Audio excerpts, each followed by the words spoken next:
Climate change ਦੀ ਵੱਡੇ ਪੱਧਰ ਤੇ ਗੱਲ ਹੋ ਰਹੀ ਆ ਤਾਂ ਉਸ ਨੈਰੇਟਿਵ ਦੇ ਵਿੱਚੋਂ ਇਹ ਗੱਲ ਐਸਟੈਬਲਿਸ਼ ਹੋਈ ਆ ਵੀ ਜਿਹੜੇ 2030-35 ਤੋਂ ਬਾਅਦ ਦੁਨੀਆ ਦੇ ਵਿੱਚ ਗੈਸ ਦੇ ਉੱਤੇ ਚੱਲਣ ਵਾਲੇ ਜਿਹੜੇ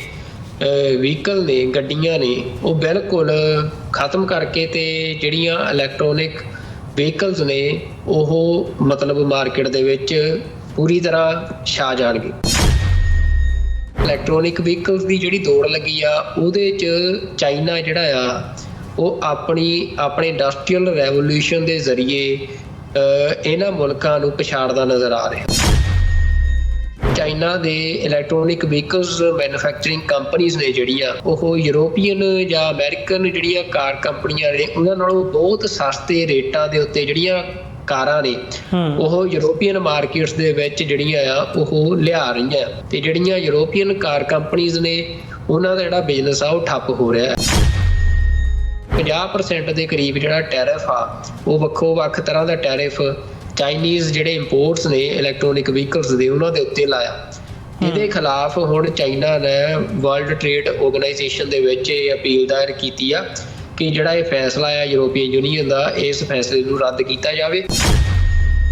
ਜਿਹੜੇ ਡੋਨਾਲਡ ਟਰੰਪ ਆ ਉਹਨਾਂ ਦੀ ਜਿਹੜੀ ਕੈਂਪੇਨ ਆ ਉਹਦਾ ਇੱਕ ਇਹ ਵੱਡਾ ਹਿੱਸਾ ਆ ਕਿ ਉਹ ਕਹਿੰਦੇ ਆ ਕਿ ਅਸੀਂ ਚਾਈਨਾ ਦੇ ਜਿਹੜੇ ਪ੍ਰੋਡਕਟ ਆ ਉਹਨਾਂ ਨੇ US ਦੀ ਜਿਹੜੀ ਮੈਨੂਫੈਕਚਰਿੰਗ ਇੰਡਸਟਰੀ ਆ ਉਹਨੂੰ ਖਤਮ ਕੀਤਾ ਤੇ ਇਸ ਕਰਕੇ ਅਸੀਂ ਚਾਈਨੀਜ਼ ਪ੍ਰੋਡਕਟਸ ਨੂੰ US ਦੇ ਵਿੱਚ ਨਹੀਂ ਆਉਣ ਦੇਵਾਂਗੇ ਤੇ ਉਹ ਤਾਂ 200% ਟੈਰਿਫ ਲਾਉਣ ਦੀ ਗੱਲ ਕਰ ਰਹੇ ਆ। ਚਾਈਨਾ ਇਹ ਗੱਲ ਕਹਿੰਦਾ ਆ ਕਿ ਅਸੀਂ ਆਪਣੇ ਜਿਹੜੇ ਮੈਨੂਫੈਕਚਰਰ ਨੇ, ਸਾਡੀ ਇੰਡਸਟਰੀ ਆ ਉਹਨੂੰ ਬਚਾਉਣ ਦੇ ਲਈ ਫਿਰ ਚਾਈਨਾ ਕਿਸੇ ਵੀ ਹੱਦ ਤੱਕ ਜਾਣ ਲਈ ਤਿਆਰ ਆ ਜੀ। ਤਾਂ ਜਦੋਂ ਉਹ ਇਹ ਗੱਲ ਕਹਿ ਦਿੰਦੇ ਆ ਵੀ ਅਸੀਂ ਕਿਸੇ ਵੀ ਹੱਦ ਤੱਕ ਜਾਣ ਲਈ ਤਿਆਰ ਆ ਤਾਂ ਉਹ ਸਪਸ਼ਟ ਆ ਵੀ ਇਹ ਜਿਹੜੀ ਖਿੱਚਤਾਣ ਚੱਲ ਰਹੀ ਆ ਟ੍ਰੇਡ ਨੂੰ ਲੈ ਕੇ ਇਹ ਕਿਸੇ ਨਾ ਕਿਸੇ ਦਿਨ ਫੁੱਲ ਫਲਾਈਟ ਜਿਹੜੀ ਬਾਹਰ ਆ ਇਹ ਉਧਰ ਨੂੰ ਵਧਣ ਵਾਲੀਆਂ ਹੀ ਨਿਸ਼ਾਨੀਆਂ ਨੇ।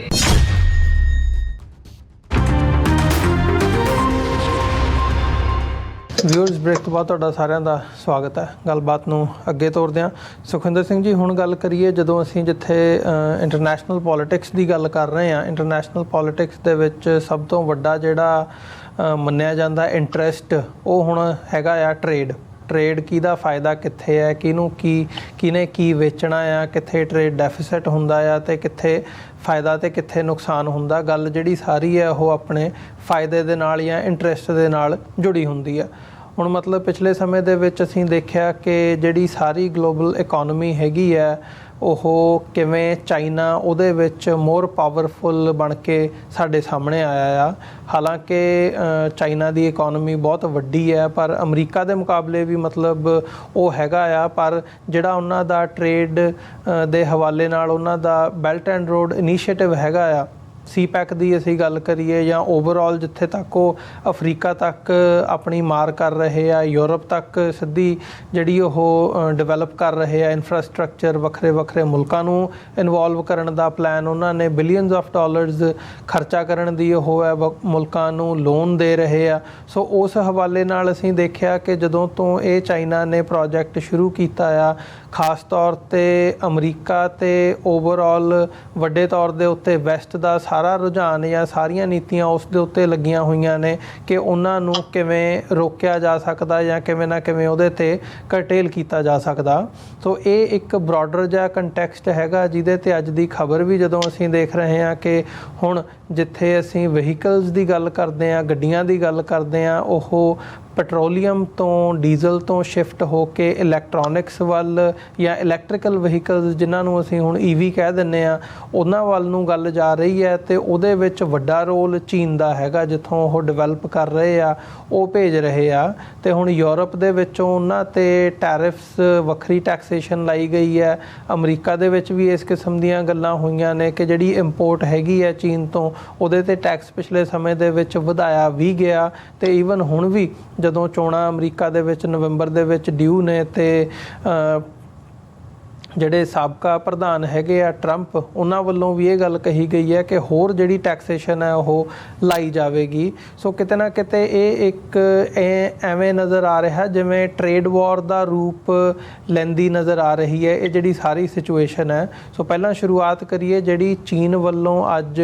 ਵਰਲਡ ਟ੍ਰੇਡ ਆਰਗੇਨਾਈਜੇਸ਼ਨ ਤੱਕ ਪਹੁੰਚ ਕੀਤੀ ਗਈ ਹੈ ਇਹਨਾਂ ਟੈਰਿਫਸ ਦੇ ਖਿਲਾਫ, ਉੱਥੋਂ ਗੱਲ ਤੋਰੀਏ। ਬਿਲਕੁਲ ਜੀ, ਦੇਖੋ ਜਿਹੜਾ ਮਤਲਬ ਅਸੀਂ ਪਹਿਲਾਂ ਵੀ ਪਿਛਲੇ ਸੈਗਮੈਂਟ 'ਚ ਮੈਂ ਗੱਲ ਮਨਵੀਰ ਸਿੰਘ ਜੀ ਕਹੀ ਆ, ਮਤਲਬ ਇਹ ਸਾਰੀ ਗੱਲ ਨੂੰ ਸਮਝਣ ਵਾਸਤੇ ਮਤਲਬ ਇਹ ਜ਼ਰੂਰੀ ਆ ਕਿ ਸਮਝੀਏ ਕਿ ਜਿਹੜੀਆਂ ਕੌਮਾਂ ਨੇ ਉਹ ਜਦੋਂ ਸੋਵਰੈਨਿਟੀ ਦੀ ਪਹਿਲਾਂ ਉਹ ਲੜਦੀਆਂ ਨੇ, ਮਤਲਬ ਉਹਨਾਂ ਦੇ ਲਈ ਉਦੋਂ ਜਿਹੜੀ ਆਪਣੇ ਇਕਨੋਮਿਕਲ ਵਸੀਲੇ ਹੁੰਦੇ ਆ ਜਾਂ ਆਰਥਿਕਤਾ ਹੁੰਦੀ ਆ, ਉਹ ਇੰਨੀ ਅਹਿਮੀਅਤ ਨਹੀਂ ਰੱਖਦੀ ਹੁੰਦੀ। ਉਹਨਾਂ ਦੇ ਲਈ ਅਹਿਮੀਅਤ ਆਪਣੀ ਸੋਵਰੈਨਿਟੀ ਰੱਖਦੀ ਹੁੰਦੀ ਹੈ, ਜਿਹਦੇ ਲਈ ਉਹ ਆਪਣੀ ਆਰਥਿਕਤਾ ਨੂੰ, ਆਪਣੇ ਘਰਾਂ ਨੂੰ, ਆਪਣੇ ਪਰਿਵਾਰਾਂ ਨੂੰ, ਸਭ ਕੁਝ ਨੂੰ ਦਾਅ ਤੇ ਲਾ ਦਿੰਦੇ ਆ ਜੀ। ਪਰ ਜਦੋਂ ਕੌਮਾਂ ਫਿਰ ਆਜ਼ਾਦ ਹੋ ਜਾਂਦੀਆਂ ਨੇ, ਜਦੋਂ ਆਪਣਾ ਉਹ ਗੋਲ ਅਚੀਵ ਕਰ ਲੈਂਦੀਆਂ ਨੇ, ਫਿਰ ਜਿਹੜੀ ਉਹਨਾਂ ਦੀ ਇਹ ਲੜਨ ਦੀ ਤਾਕਤ, ਸਮਰੱਥਾ, ਜਿਹਨੂੰ ਫੌਜ ਕਹਿੰਦੇ, ਜਿਹੜੀ ਉਹ ਹੁੰਦੀ ਆ, ਫਿਰ ਉਹਦਾ ਮੁੱਖ ਕੰਮ ਰਹਿ ਜਾਂਦਾ ਆ ਆਪਣੇ ਆਰਥਿਕ ਵਸੀਲਿਆਂ ਨੂੰ ਦੀ ਸੁਰੱਖਿਆ ਦਾ।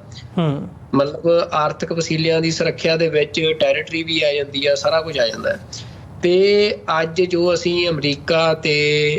ਚਾਈਨਾ ਦੇ ਵਿਚਾਲੇ ਟ੍ਰੇਡ ਵਾਰ ਦੇਖ ਰਹੇ ਹਾਂ, ਤਾਂ ਇਹਨੂੰ ਵਾਰ ਇਸੇ ਕਰਕੇ ਕਿਹਾ ਜਾ ਰਿਹਾ ਹੈ ਕਿਉਂਕਿ ਇਹ ਦੋਵੇਂ ਸੋਵਰਨ ਮੁਲਕ ਨੇ। ਹੁਣ ਇਹਨਾਂ ਦੀ ਜਿਹੜੀ ਜੱਦੋ-ਜਹਿਦ ਆ, ਉਹ ਆਰਥਿਕਤਾ ਦੀ, ਆਪਣੇ ਸਰਮਾਏ ਦੀ, ਆਪਣੇ ਵਸੀਲੇ ਨੂੰ ਮਜ਼ਬੂਤ ਵੱਡਾ ਕਰਨ ਦੀ ਹੈ। ਜਿਹਦਾ ਸਰਮਾਇਆ ਵੱਡਾ ਹੋਊਗਾ, ਮਜ਼ਬੂਤ ਹੋਊਗਾ, ਉਹੀ ਵੱਡੀ ਤਾਕਤ ਹੋਊਗਾ ਜੀ, ਕਿਉਂਕਿ ਉਹੀ ਆਪਣੀ ਫੌਜ ਤੇ ਆਪਣੇ ਬਾਕੀ ਸਾਰੇ ਹੋਰ ਜਿਹੜੇ ਕੰਮ ਕਾਜ ਨੇ ਉਹਨਾਂ ਤੇ ਵੱਧ ਸਰਮਾਇਆ ਲਾ ਸਕਦਾ ਹੈ। ਤੇ ਇਸ ਸਮੇਂ ਜਿਹੜੀ ਚੀਨ ਅਤੇ ਅਮਰੀਕਾ ਦੇ ਦਰਮਿਆਨ ਜੋ ਚੱਲ ਰਿਹਾ, ਜਦੋਂ ਉਹਨੂੰ ਦੁਨੀਆ ਨੇ ਟ੍ਰੇਡ ਦੇ ਨਾਲ ਵਾਰ ਲਿਖਤਾ ਆ, ਤਾਂ ਇਹ ਗੱਲ ਸਪਸ਼ਟ ਆ ਵੀ ਦੋਵੇਂ ਜਿਹੜੇ ਮੁਲਕ ਨੇ ਉਹ ਇੱਕ ਤਰ੍ਹਾਂ ਦੇ ਨਾਲ ਇਹ ਜੰਗ ਦਾ ਹਿੱਸਾ ਬਣ ਚੁੱਕੇ ਆ। ਤੇ ਉਹ ਜੰਗ ਜਿਹੜੀ ਟ੍ਰੇਡ ਦੇ ਵਿੱਚ ਆ, ਉਹ ਆਲਰੇਡੀ ਚੱਲ ਰਹੀ ਆ। ਉਹ ਕਿਤੇ ਸਾਨੂੰ ਵੱਧ ਤਿੱਖੀ ਨਜ਼ਰ ਆਉਂਦੀ ਆ, ਕਿਤੇ ਉਹ ਕਦੇ ਲੱਗਦਾ ਵੀ ਨਹੀਂ, ਮਤਲਬ ਹੁਣ ਗੱਲਬਾਤ ਜਿਹੜੀ ਆ ਨੋਰਮਲਾਈਜੇਸ਼ਨ ਵੱਲ ਨੂੰ ਜਾ ਰਹੀ ਆ, ਪਰ ਉਹ ਸਿਰਫ ਨੋਰਮਲਾਈਜੇਸ਼ਨ ਉਹ ਬਾਹਰ ਫੋਟੋਆਂ ਦੇ ਵਿੱਚ ਦਿਖਦੀ ਹੁੰਦੀ ਆ ਵੀ ਦੋ ਲੀਡਰ ਆਪਸ 'ਚ ਮਿਲ ਲਏ ਆ ਜਾਂ ਡਿਪਲੋਮੈਟਸ ਆਪਸ 'ਚ ਮਿਲ ਲਏ ਆ,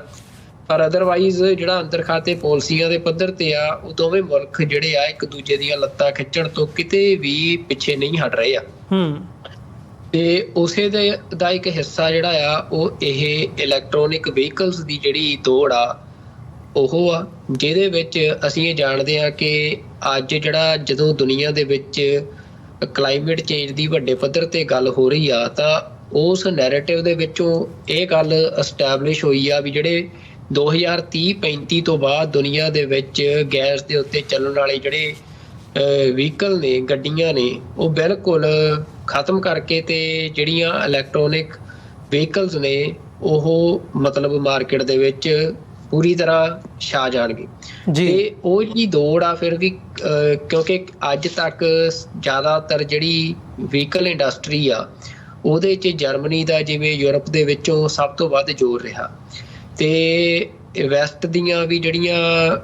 ਕਾਰ ਮੈਨੂਫੈਕਚਰਿੰਗ ਕੰਪਨੀਜ਼ ਨੇ ਉਹਨਾਂ ਦਾ ਵੱਧ ਜ਼ੋਰ ਰਿਹਾ ਜੇ ਦੁਨੀਆ ਪੱਧਰ ਤੇ ਦੇਖਿਆ ਜਾਵੇ। ਪਰ ਹੁਣ ਜਿਹੜਾ ਇਲੈਕਟ੍ਰੋਨਿਕ ਵਹੀਕਲਸ ਦੀ ਜਿਹੜੀ ਦੌੜ ਲੱਗੀ ਆ, ਉਹਦੇ 'ਚ ਚਾਈਨਾ ਜਿਹੜਾ ਆ ਉਹ ਆਪਣੇ ਇੰਡਸਟਰੀਅਲ ਰੈਵੋਲਿਊਸ਼ਨ ਦੇ ਜ਼ਰੀਏ ਇਹਨਾਂ ਮੁਲਕਾਂ ਨੂੰ ਪਛਾੜਦਾ ਨਜ਼ਰ ਆ ਰਿਹਾ। ਅਮਰਵੀਰ ਸਿੰਘ ਜੀ, ਉਹਦੇ 'ਚ ਚੱਕਰ ਇਹ ਪਿਆ ਕਿ ਚਾਈਨਾ ਨੇ ਜਿਹੜੇ ਇਲੈਕਟ੍ਰੋਨਿਕ ਵਹੀਕਲਸ ਆ ਉਹ ਇੰਨੀ ਕੁ ਜ਼ਿਆਦਾ ਮਾਤਰਾ 'ਚ ਤਿਆਰ ਕਰ ਲਏ ਆ ਕਿ ਉਹਨਾਂ ਦੇ ਨਾਲ ਉਹਨੇ ਸਾਰੀ ਮਾਰਕੀਟ ਜਿਹੜੀ ਆ ਪਾਈਲ ਅਪ ਕਰਤੀ ਆ, ਕਿ ਜਿਹੜੀ ਡਿਮਾਂਡ ਤੇ ਸਪਲਾਈ ਹੁੰਦੀ ਆ ਵੀ ਉਹਦਾ ਜਿਹੜਾ ਸੰਤੁਲਨ ਆ ਉਹ ਵਿਗਾੜਤਾ। ਤੇ ਇਹ ਜਿਹੜੇ ਸਾਰੇ ਇਹ ਮਤਲਬ ਤੱਥ ਨੇ, ਇਹ ਯੂਰੋਪੀਅਨ ਯੂਨੀਅਨ ਨੇ ਇੱਕ ਜਾਂਚ ਕਮਿਸ਼ਨ ਬਣਾਇਆ ਸੀ ਇਸ ਗੱਲ ਦੀ ਜਾਂਚ ਕਰਨ ਲਈ ਕਿ ਜਿਹੜਾ ਚਾਈਨਾ ਆ ਉਹ ਇਲੈਕਟ੍ਰੋਨਿਕ ਵਹੀਕਲਸ ਦਾ ਜਿਹੜਾ ਟ੍ਰੇਡ ਆ ਉਹਦੇ ਵਿੱਚ ਅਨਐਥੀਕਲ ਤਰੀਕੇ ਦੇ ਨਾਲ ਉਹ ਟ੍ਰੇਡ ਕਰ ਰਿਹਾ ਆ। ਤੇ ਉਹ ਜਿਹੜਾ ਕਮਿਸ਼ਨ ਆ ਉਹਨੇ ਆਪਣੀ ਜਾਂਚ ਰਿਪੋਰਟ ਜਦੋਂ ਦਿੱਤੀ ਤਾਂ ਉਹਦੇ 'ਚ ਇਹ ਸਾਹਮਣੇ ਲਿਆਂਦਾ ਕਿ ਜਿਹੜੀ ਚਾਈਨਾ ਦੇ ਇਲੈਕਟ੍ਰੋਨਿਕ ਵਹੀਕਲਸ ਮੈਨੂਫੈਕਚਰਿੰਗ ਕੰਪਨੀਜ਼ ਨੇ ਜਿਹੜੀਆਂ, ਉਹਨਾਂ ਨੂੰ ਚਾਈਨਾ ਦੀ ਸਰਕਾਰ ਜਿਹੜੀ ਆ ਉਹ ਸਪੋਂਸਰ ਕਰਦੀ ਆ, ਉਹ ਸਬਸਿਡਾਈਜ਼ਡ ਕਰਦੀ ਆ, ਉਹ ਇੰਨੇ ਕੁ ਵੱਡੇ ਪੱਧਰ ਤੇ ਕਰਦੀ ਆ ਕਿ ਉਹ ਕੰਪਨੀਆਂ ਜਿਹੜੀਆਂ ਆ ਉਹ ਯੂਰੋਪੀਅਨ ਜਾਂ ਅਮਰੀਕਨ ਜਿਹੜੀਆਂ ਕਾਰ ਕੰਪਨੀਆਂ ਨੇ ਉਹਨਾਂ ਨਾਲੋਂ ਬਹੁਤ ਸਸਤੇ ਰੇਟਾਂ ਦੇ ਉੱਤੇ ਜਿਹੜੀਆਂ ਕਾਰਾਂ ਨੇ ਉਹ ਯੂਰੋਪੀਅਨ ਮਾਰਕੀਟਸ ਦੇ ਵਿੱਚ ਜਿਹੜੀਆਂ ਆ ਉਹ ਲਿਆ ਰਹੀਆਂ, ਜਿਹਦੇ ਕਰਕੇ ਜਿਹੜੇ ਗਾਹਕ ਨੇ ਉਹ ਜ਼ਿਆਦਾ ਚਾਈਨੀਜ਼ ਕਾਰਾਂ ਵੱਲ ਨੂੰ ਆਕਰਸ਼ਿਤ ਹੋ ਰਹੇ ਆ। ਤੇ ਜਿਹੜੀਆਂ ਯੂਰੋਪੀਅਨ ਕਾਰ ਕੰਪਨੀਜ਼ ਨੇ ਉਹਨਾਂ ਦਾ ਜਿਹੜਾ ਬਿਜ਼ਨਸ ਆ ਉਹ ਠੱਪ ਹੋ ਰਿਹਾ। ਜਿਸ ਤੋਂ ਬਾਅਦ ਫਿਰ ਯੂਰੋਪੀਅਨ ਜਿਹੜੀ ਯੂਨੀਅਨ ਆ ਉਹਨੇ ਫੈਸਲਾ ਕੀਤਾ ਕਿ ਵੱਡੇ ਪੱਧਰ ਤੇ ਲਗਭਗ 50% ਦੇ ਕਰੀਬ ਜਿਹੜਾ ਟੈਰਿਫ ਆ ਉਹ ਵੱਖੋ ਵੱਖ ਤਰ੍ਹਾਂ ਦਾ ਟੈਰਿਫ ਚਾਈਨੀਜ਼ ਜਿਹੜੇ ਇੰਪੋਰਟਸ ਨੇ ਇਲੈਕਟ੍ਰੋਨਿਕ ਵਹੀਕਲਸ ਦੇ ਉਹਨਾਂ ਦੇ ਉੱਤੇ ਲਾਇਆ। ਇਹਦੇ ਖਿਲਾਫ ਹੁਣ ਚਾਈਨਾ ਨੇ ਵਰਲਡ ਟ੍ਰੇਡ ਆਰਗੇਨਾਈਜੇਸ਼ਨ ਦੇ ਵਿੱਚ ਇਹ ਅਪੀਲ ਦਾਇਰ ਕੀਤੀ ਆ ਕਿ ਜਿਹੜਾ ਇਹ ਫੈਸਲਾ ਆ ਯੂਰੋਪੀਅਨ ਯੂਨੀਅਨ ਦਾ, ਇਸ ਫੈਸਲੇ ਨੂੰ ਰੱਦ ਕੀਤਾ ਜਾਵੇ। ਇਹ ਫੈਸਲਾ ਜਿਹੜਾ ਆ ਟ੍ਰੇਡ ਦੇ ਜਿਹੜੀ ਇੰਟਰਨੈਸ਼ਨਲ ਟ੍ਰੇਡ ਦੀ ਭਾਵਨਾ ਹੈ ਉਹਦੇ ਖਿਲਾਫ ਆ। ਤਾਂ ਹੁਣ ਅੱਗੇ ਵਰਲਡ ਟ੍ਰੇਡ ਆਰਗੇਨਾਈਜੇਸ਼ਨ ਦਾ ਜਿਹੜਾ ਮੈਕੈਨਿਜ਼ਮ ਆ ਉਹਦੇ ਤੇ ਇਹਦੀ ਪਰਖ ਕਿਵੇਂ ਹੁੰਦੀ ਆ, ਕੀ ਫੈਸਲਾ ਆਉਂਦਾ, ਉਹ ਅਗਲੀ ਗੱਲ। ਪਰ ਇਹ ਆ ਕਿ ਇਹ ਮਤਲਬ ਜਿਹੜਾ ਇਸ ਤੋਂ ਪਹਿਲਾਂ ਇਹ ਵੀ ਦੱਸ ਦਈਏ ਕਿ ਜੋ ਬਾਈਡਨ ਦੀ ਸਰਕਾਰ ਨੇ ਵੀ ਜਿਹੜਾ 100% ਜਿਹੜਾ ਟੈਰਿਫ ਆ ਉਹ ਚਾਈਨਾ ਦੇ ਇਲੈਕਟ੍ਰੋਨਿਕ ਵਹੀਕਲਸ ਤੇ ਲਾਉਣ ਦਾ ਫੈਸਲਾ ਕੋਈ ਸਮਾਂ ਪਹਿਲਾਂ ਕੀਤਾ ਤੇ ਇਸ ਤੋਂ ਇਲਾਵਾ ਜਿਹੜੇ ਡੋਨਾਲਡ ਟਰੰਪ ਆ ਜਿਨ੍ਹਾਂ ਬਾਰੇ ਇਹ ਗੱਲ ਕਹੀ ਜਾ ਰਹੀ ਆ ਕਿ ਉਹ ਮੁੜ ਕੇ ਪ੍ਰੈਜ਼ੀਡੈਂਟ ਬਣ ਸਕਦੇ ਆ, ਤਾਂ ਉਹਨਾਂ ਦੀ ਜਿਹੜੀ ਕੈਂਪੇਨ ਆ ਉਹਦਾ ਇੱਕ ਇਹ ਵੱਡਾ ਹਿੱਸਾ ਆ ਕਿ ਉਹ ਕਹਿੰਦੇ ਆ ਕਿ ਅਸੀਂ ਚਾਈਨਾ ਦੇ ਜਿਹੜੇ ਪ੍ਰੋਡਕਟ ਆ ਉਹਨਾਂ ਨੇ US ਦੀ ਜਿਹੜੀ ਮੈਨੂਫੈਕਚਰਿੰਗ ਇੰਡਸਟਰੀ ਆ ਉਹਨੂੰ ਖਤਮ ਕੀਤਾ ਤੇ ਇਸ ਕਰਕੇ ਅਸੀਂ ਚਾਈਨੀਜ਼ ਪ੍ਰੋਡਕਟਸ ਨੂੰ US ਦੇ ਵਿੱਚ ਨਹੀਂ ਆਉਣ ਦੇਵਾਂਗੇ। ਤੇ ਉਹ ਤਾਂ 200% ਟੈਰਿਫ ਲਾਉਣ ਦੀ ਗੱਲ ਕਰ ਰਹੇ ਆ ਚਾਈਨੀਜ਼ ਇੰਪੋਰਟ ਤੇ। ਤਾਂ ਅਮਰਵੀਰ ਸਿੰਘ ਜੀ ਗੱਲ ਇਹ ਆ ਕਿ ਫਿਰ ਚਾਈਨਾ ਦਾ ਜਿਹੜਾ ਰਿਐਕਸ਼ਨ ਹੁੰਦਾ, ਚਾਈਨਾ ਇਹ ਗੱਲ ਕਹਿੰਦਾ ਆ ਕਿ ਅਸੀਂ ਆਪਣੇ ਜਿਹੜੇ ਮੈਨੂਫੈਕਚਰਰ ਨੇ, ਆਪਣੇ ਜਿਹੜੇ ਸਾਡੇ ਰਿਸੋਰਸਿਸ ਨੇ, ਸਾਡੀ ਇੰਡਸਟਰੀ ਆ ਉਹਨੂੰ ਬਚਾਉਣ ਦੇ ਲਈ ਫਿਰ ਚਾਈਨਾ ਕਿਸੇ ਵੀ ਹੱਦ ਤੱਕ ਜਾਣ ਲਈ ਤਿਆਰ ਆ ਜੀ। ਤਾਂ ਜਦੋਂ ਉਹ ਇਹ ਗੱਲ ਕਹਿ ਦਿੰਦੇ ਆ ਵੀ ਕਿਸੇ ਵੀ ਹੱਦ ਤੱਕ ਜਾਣ ਲਈ ਤਿਆਰ ਆ, ਤਾਂ ਉਹ ਸਪਸ਼ਟ ਆ ਵੀ ਇਹ ਜਿਹੜੀ ਖਿੱਚਤਾਣ ਚੱਲ ਰਹੀ ਆ ਟ੍ਰੇਡ ਨੂੰ ਲੈ ਕੇ, ਇਹ ਕਿਸੇ ਨਾ ਕਿਸੇ ਦਿਨ ਫੁੱਲ ਫਲਾਈਟ ਜਿਹੜੀ ਵਾਰ ਆ ਇਹ ਉਧਰ ਨੂੰ ਵਧਣ ਵਾਲੀਆਂ ਹੀ ਨਿਸ਼ਾਨੀਆਂ ਨੇ ਮੁਲਕਾਂ ਦੀਆਂ। ਤੇ ਉਸੇ ਦਾ ਜਿਹੜੀ ਟ੍ਰੇਡ ਵਾਰ ਲਗਾਤਾਰ ਜਿਹਨੂੰ ਕਿ ਦੁਨੀਆ ਦੇ ਵਿੱਚ ਚਾਈਨਾ ਤੇ ਵੈਸਟ ਦੀ ਟ੍ਰੇਡ ਵਾਰ ਕਿਹਾ ਜਾ ਰਿਹਾ, ਜਿਹਦੇ ਚ ਅਮਰੀਕਾ, UK, ਯੂਰੋਪੀਅਨ ਯੂਨੀਅਨ ਇਹ ਸਾਰੇ ਐਜ਼ ਅ ਅਲਾਈ ਦੇਖੇ ਜਾ ਰਹੇ ਆ। ਪਰ ਕਿਉਂਕਿ ਯੂਰੋਪੀਅਨ ਯੂਨੀਅਨ ਦੇ ਵਿੱਚ ਬਹੁਤ ਜ਼ਿਆਦਾ ਮੁਲਕ ਨੇ ਤੇ ਚਾਈਨਾ ਆਪਣਾ ਕਾਫੀ ਪ੍ਰਭਾਵ ਯੂਰੋਪੀਅਨ ਯੂਨੀਅਨ ਦੇ ਕਈ ਮੁਲਕਾਂ ਦੇ ਵਿੱਚ ਐਸਟੈਬਲਿਸ਼ ਕਰ ਚੁੱਕਿਆ ਆ। ਤੇ ਚਾਈਨਾ ਉਹਨਾਂ ਮੁਲਕਾਂ ਦੇ ਰਾਹੀਂ ਇਹ ਕੋਸ਼ਿਸ਼ ਕਰ ਰਿਹਾ ਆ ਕਿ ਜਿਹੜੀ ਇਹ ਟੈਰਿਫ ਵਧਾਏ ਗਏ ਨੇ ਪਰਮਾਨੈਂਟ, ਕਿਉਂਕਿ ਨਵੰਬਰ ਤੋਂ ਬਾਅਦ ਇਹ ਫੈਸਲਾ ਹੋਣਾ ਆ ਕਿ ਟੈਰਿਫ ਪਰਮਾਨੈਂਟ ਰਹਿਣਗੇ ਜਾਂ ਨਵੰਬਰ ਤੱਕ ਰਹਿਣਗੇ। ਤੇ ਚਾਈਨਾ ਇਹ ਕੋਸ਼ਿਸ਼ ਕਰ ਰਿਹਾ ਹੈ ਕਿ ਉਹਦੇ ਪ੍ਰਭਾਵ ਵਾਲੇ ਮੁਲਕਾਂ ਨੂੰ ਵਰਤ ਕੇ ਤੇ ਉਹ ਇਸ ਫੈਸਲੇ ਨੂੰ ਬਦਲਣ ਵਿੱਚ ਕਾਮਯਾਬ ਹੋਵੇ। ਤੇ ਨਾਲ ਜਿਹੜਾ ਇੱਕ ਇਹ ਵੀ ਆ ਕਿ ਜਿਹੜਾ ਯੂਰੋਪੀਅਨ ਯੂਨੀਅਨ ਦੇ ਕਈ ਮੁਲਕ ਨੇ ਜਿਵੇਂ ਜਰਮਨੀ ਆ, ਤਾਂ ਜਰਮਨੀ ਦੇ ਵਿੱਚ ਜਿਹੜੀਆਂ ਕਾਰ ਮੈਨੂਫੈਕਚਰਿੰਗ ਕੰਪਨੀਜ਼ ਨੇ ਉਹਨਾਂ ਨੇ ਬਹੁਤਾਤ ਕੰਪਨੀਆਂ ਨੇ ਆਪਣੇ ਪਲਾਂਟ ਜਿਹੜੇ ਆ ਉਹ ਚਾਈਨਾ ਚ ਲਾਏ ਹੋਏ ਆ। ਤਾਂ ਉਹਦੇ ਚ ਇਹ ਸਮੱਸਿਆ ਹੁਣ ਜਿਵੇਂ ਜਰਮਨੀ ਵੀ ਇਹ ਗੱਲ ਜਦੋਂ ਇਹ ਟੈਰਿਫ ਲੱਗੇ ਸੀ ਤਾਂ ਫਰਾਂਸ ਜਿਹੜਾ ਯੂਰੋਪੀਅਨ ਯੂਨੀਅਨ ਦਾ ਵੱਡਾ ਮੁਲਕ ਆ ਉਹਨਾਂ ਇਹਨਾਂ ਟੈਰਿਫਸ ਦਾ ਸਮਰਥਨ ਕੀਤਾ ਸੀ, ਇਹਨਾਂ ਟੈਰਿਫਸ ਨੂੰ ਲਾਉਣ ਦਾ। ਪਰ ਜਰਮਨੀ ਨੇ, ਕਿਉਂਕਿ ਜਰਮਨੀ ਦੀ ਕਾਰ ਇੰਡਸਟਰੀ ਬਹੁਤ ਜ਼ਿਆਦਾ ਰਿਲਾਈ ਕਰਦੀ ਆ ਚਾਈਨਾ ਦੇ ਉੱਤੇ, ਤੇ ਜਰਮਨੀ ਨੂੰ ਇਹ ਡਰ ਆ ਕਿ ਜੇ ਇੱਧਰੋਂ ਯੂਰੋਪੀਅਨ ਯੂਨੀਅਨ ਤੋਂ ਕੋਈ ਇਸ ਤਰ੍ਹਾਂ ਦੇ ਫੈਸਲੇ ਚਾਈਨਾ ਦੇ ਖਿਲਾਫ ਹੋਣਗੇ ਤਾਂ ਚਾਈਨਾ ਵੀ ਜਿਹੜਾ ਆ ਉਹ ਜਿਹੜੀ ਸਾਡੀ ਸਪਲਾਈ ਚੇਨ ਆ ਫਿਰ ਉਹਨੂੰ ਤੋੜਨ ਦੇ ਲਈ ਫੈਸਲੇ ਜਿਹੜੇ ਆ ਉਹ ਕਰੂਗਾ। ਤੇ ਇਹਦੇ ਕਰਕੇ ਜਰਮਨੀ ਨੇ ਇਹਨਾਂ ਟੈਰਿਫ ਦਾ ਵਿਰੋਧ ਕੀਤਾ ਸੀ। ਇਸ ਕਰਕੇ ਜਿਹੜੇ ਟੈਰਿਫ ਹਾਈਕ ਹੋਇਆ ਆ ਉਹਦੇ ਖਿਲਾਫ ਕੰਟਰਾਡਿਕਸ਼ਨਸ ਯੂਰੋਪੀਅਨ ਯੂਨੀਅਨ ਦੇ ਵਿੱਚ ਵੀ ਹੈਗੀਆਂ ਨੇ, ਪਰ ਅਮਰੀਕਾ ਕਲੀਅਰ ਆ ਇਸ ਗੱਲ ਤੇ ਕਿ ਉਹ ਚਾਈਨਾ ਦੇ ਟ੍ਰੇਡ ਨੂੰ ਰੋਕਣਾ ਚਾਹੁੰਦਾ ਆ, ਜਿਹੜਾ ਕਿ ਚਾਈਨਾ ਸਾਰੀ ਦੁਨੀਆ ਦੇ ਵਿੱਚ ਆਪਣੇ ਟ੍ਰੇਡ ਦੇ ਰਾਹੀਂ ਇਨਫਲੂਐਂਸ ਐਸਟੈਬਲਿਸ਼ ਕਰ ਰਿਹਾ ਆ। ਤੇ ਯੂਰੋਪੀਅਨ ਯੂਨੀਅਨ ਹੁਣ ਕਿੰਨਾ ਕੁ ਟਾਈਮ ਇਸ ਫੈਸਲੇ ਤੇ ਰਹਿੰਦੀ ਆ ਉਹ ਦੇਖਣ ਵਾਲੀ ਗੱਲ ਆ। ਪਰ ਅਮਰਵੀਰ ਸਿੰਘ ਜੀ ਇਹ ਗੱਲ ਸਪਸ਼ਟ ਆ ਕਿ ਚਾਈਨਾ ਜਿਹੜਾ ਆ ਉਹ ਸੈਮੀ ਕੰਡਕਟਰਸ ਤੋਂ ਲੈ ਕੇ ਤੇ ਇਲੈਕਟ੍ਰੋਨਿਕ ਵਹੀਕਲਸ ਤੱਕ ਜਿਹੜੀ ਹੁਣ ਮਾਡਰਨ ਡੇਜ਼ ਦੀ ਟੈਕਨੋਲੋਜੀ ਆ ਜਿਹੜੀ ਕਿ ਯੂਰਪ ਜਾਂ ਵੈਸਟਰਨ ਵਰਲਡ ਜਿਹੜਾ ਕਲਾਈਮੇਟ ਨੂੰ ਲੈ ਕੇ ਬਹੁਤ ਜ਼ਿਆਦਾ ਗੰਭੀਰ ਆ, ਕਲਾਈਮੇਟ ਚੇਂਜ ਨੂੰ ਲੈ ਕੇ, ਤੇ ਉਹ ਜਿਹੜੀਆਂ ਸਾਰੀਆਂ ਉਹਨਾਂ ਦੀਆਂ ਪੋਲਿਸੀਜ਼ ਨੇ ਕਲਾਈਮੇਟ ਚੇਂਜ ਦੇ ਅਨੁਕੂਲ ਆਪਣੀ ਡਿਵੈਲਪਮੈਂਟ ਦੀਆਂ, ਇੰਡਸਟਰੀਅਲ ਡਿਵੈਲਪਮੈਂਟ ਦੀਆਂ, ਤਾਂ ਉਹਦੇ 'ਚ ਇਹ ਇੱਕ ਉਹਨਾਂ ਦੇ ਅਸੀਂ ਕਹਿ ਸਕਦੇ ਹਾਂ ਕਿ ਗਲੇ ਦੀ ਹੱਡੀ ਇਹ ਗੱਲ ਬਣ ਚੁੱਕੀ ਆ ਕਿ ਪਿਛਲੇ ਕਈ ਦਹਾਕਿਆਂ ਦੇ ਵਿੱਚ ਯੂਰਪ ਨੇ ਤੇ ਵੈਸਟ ਨੇ ਆਪਣਾ ਪੋਲਿਊਸ਼ਨ ਘੱਟ ਕਰਨ ਦੇ ਲਈ ਜਿਹੜੀ ਪੋਲਿਊਸ਼ਨ ਕਰਨ ਵਾਲੀ ਇੰਡਸਟਰੀ ਸੀ ਉਹਨੂੰ ਆਪਣੇ ਮੁਲਕਾਂ ਚੋਂ ਬਾਹਰ ਹੋਰ ਥਾਂ ਤੇ ਖਾਸ ਤੌਰ ਤੇ ਚਾਈਨਾ ਵੱਲ ਕੱਢਿਆ ਜਿਹਦੇ ਕਰਕੇ ਜਿਹੜਾ ਚਾਈਨਾ ਆ ਉਹ ਭਾਵੇਂ ਕਿ ਉੱਥੇ ਲੇਬਰ ਦੀ ਵੀ ਬੜੀ ਵਾਇਲੇਸ਼ਨ ਹੁੰਦੀ ਆ, ਜਿਵੇਂ ਲੇਬਰ ਨੂੰ ਯੂਜ਼ ਕੀਤਾ ਜਾਂਦਾ ਆ, ਤੇ এনवायरमेंट ਨੋਰਮਸ এনवायरमेंट ਦੇ ਪੱਧਰ ਤੇ ਵੀ ਕੋਈ ਚੰਗੇ ਜਿਹੜੇ ਆ ਉਹ ਉੱਥੇ ਹਾਲਾਤ ਨਹੀਂ ਆ, ਕੋਈ ਵਧੀਆ ਨੋਰਮਸ ਨਹੀਂ ਬਣਾਏ ਗਏ ਆ। ਉਹਨਾਂ ਦਾ ਮਸਲਾ ਸਿਰਫ ਤੇ ਸਿਰਫ ਪ੍ਰੋਡਕਸ਼ਨ ਕਰਨ ਤੱਕ ਸੀਮਤ ਆ। ਤੇ ਉਸ ਦੇ ਚੱਲਦਿਆਂ ਪਰ ਇਹ ਜ਼ਰੂਰ ਆ ਵੀ ਜਿਹੜੀ ਸਪਲਾਈ ਚੇਨ ਆ ਅੱਜ ਸਾਰੇ ਵੈਸਟਰਨ ਵਰਲਡ ਦੀ, ਉਹ ਚਾਈਨਾ ਦੇ ਉੱਤੇ ਡਿਪੈਂਡ ਕਰਦੀ ਆ, ਨਿਰਭਰ ਆ। ਇਸੇ ਕਰਕੇ ਅਸੀਂ ਇਹ ਦੇਖ ਰਹੇ ਆ ਕਿ ਜਿਹੜਾ US ਆ ਉਹਦੀ ਜਿਹੜੀ ਟ੍ਰੇਡ ਵਾਰ ਦੇ ਵਿੱਚ ਵੀ ਉਹ ਚਾਈਨਾ ਦੇ ਉੱਤੇ ਉਨਾ ਸਿੱਧਾ ਡਾਇਰੈਕਟ ਅਸੌਲਟ ਕਰਨ ਦੇ ਵਿੱਚ ਕਾਮਯਾਬ ਨਹੀਂ ਹੋ ਸਕਿਆ, ਜਿਵੇਂ ਉਹ ਅੱਜ ਅਸੀਂ ਰਸ਼ੀਆ ਦੇ ਤਰੀਕੇ ਨਾਲ ਦੇਖਦੇ ਹਾਂ। ਜਿਵੇਂ ਰਸ਼ੀਆ ਦੇ ਉੱਤੇ ਜਦੋਂ ਸੈਂਕਸ਼ਨਸ ਲਾਉਣੀਆਂ ਸੀ ਜਾਂ ਕੁਝ ਕਰਨਾ ਸੀ, ਜਿਵੇਂ ਉਦੋਂ US ਨੇ ਕੀਤਾ ਜੀ, ਤਾਂ ਇਹ ਅੱਜ ਚਾਈਨਾ ਦੇ ਕੁਝ ਸਟਰੋਂਗ ਹੋਲਡਸ ਨੇ ਟ੍ਰੇਡ ਵਾਰ ਦੇ ਵਿੱਚ, ਜਿਹਦੇ ਕਰਕੇ ਉਹ ਆਪਣੀ ਆਰਥਿਕਤਾ ਨੂੰ ਵੀ ਮਜ਼ਬੂਤ ਕਰ ਰਿਹਾ ਤੇ ਆਪਣੇ ਪੋਲੀਟੀਕਲ ਇਨਫਲੂਐਂਸ ਨੂੰ ਵੀ ਆਪਣੇ ਟ੍ਰੇਡ ਦੇ ਰਾਹੀਂ ਦੁਨੀਆ ਦੇ ਵੱਖੋ-ਵੱਖ ਮੁਲਕਾਂ ਦੇ ਵਿੱਚ ਮਜ਼ਬੂਤ ਕਰ ਰਿਹਾ ਹੈ। ਨਹੀਂ ਜੀ,